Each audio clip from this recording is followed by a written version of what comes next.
আমি আমার সন্তানের জন্য আমার এত কষ্ট লাগতেছে না। আমি যে বাচ্চাগুলো যে দেখছি ছটফট করছে ভাই, আমি মানুষ হিসাবে আমি যদি পারতাম আমি সব বাচ্চাকে একসাথে যদি ওখানে বের করতে পারতাম, যদি আল্লাহ আমাকে ওই ক্ষমতা দিত।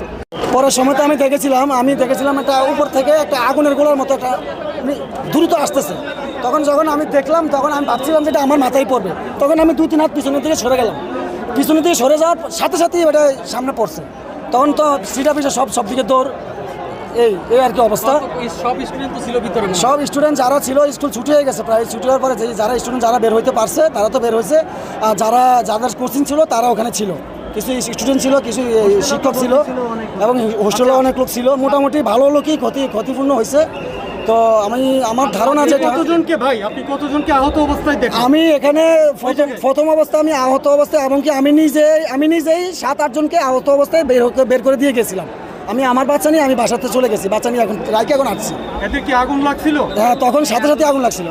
ওদের গায়ে না, ওদের গায়ে আগুন লাগছে। মানে এত ক্ষত হয়েছে, এরকমভাবে ক্ষত হয়েছে, মানে পায়ের তালু থেকে মাথার তালু পর্যন্ত পুরো শরীর সাদা হয়ে গেছে, পুরো শরীর জ্বলে গেছে।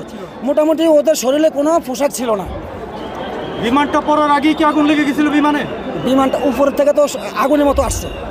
তার মানে আগুন আগে লেগেছে, নিচে পড়ার পরে বাস্ট হয়েছে, আগে কিন্তু বাস্ট হয় নাই। কিন্তু আগুন আগে থেকে ছিল।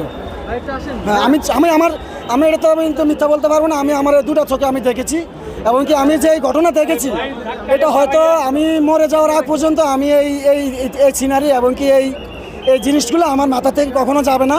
আমি এই জিনিসগুলো আমি বলতে পারবো না। আমি বহুত দেখেছি, কিন্তু এই আতঙ্কটা এরকমভাবে ঘটেছে, এই ঘটনাটা যে না বলার মতোই। আমি মরে যাওয়ার আগ পর্যন্ত আমি আমার মাথা থেকে এই দৃশ্য আমি দূর করতে পারবো না। আপনার সন্তান তো ওইখানে হতে পারতো। জি, আমার বাচ্চারাও স্কুলে আছে, এবং কি আমার বাচ্চারা আল্লাহর রহমত আছে। ওরা আমি আগে বলেছি যে তুমি ওখানে থাকো, আমি তোমাকে আয়সা নিয়ে যাচ্ছি।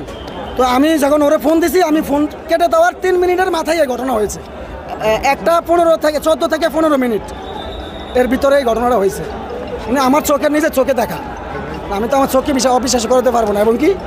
এমনকি আমি নিজেও একটা বাবা, আমি আমার সন্তানের জন্য আমার এত কষ্ট লাগতেছে না। আমি যে বাচ্চাগুলো যে দেখছি ছটফট করছে ভাই, আমি মানুষ হিসাবে আমি যদি পারতাম আমি সব বাচ্চাকে একসাথে যদি ওখানে বের করতে পারতাম, যদি আল্লাহ আমাকে ওই ক্ষমতা দিত।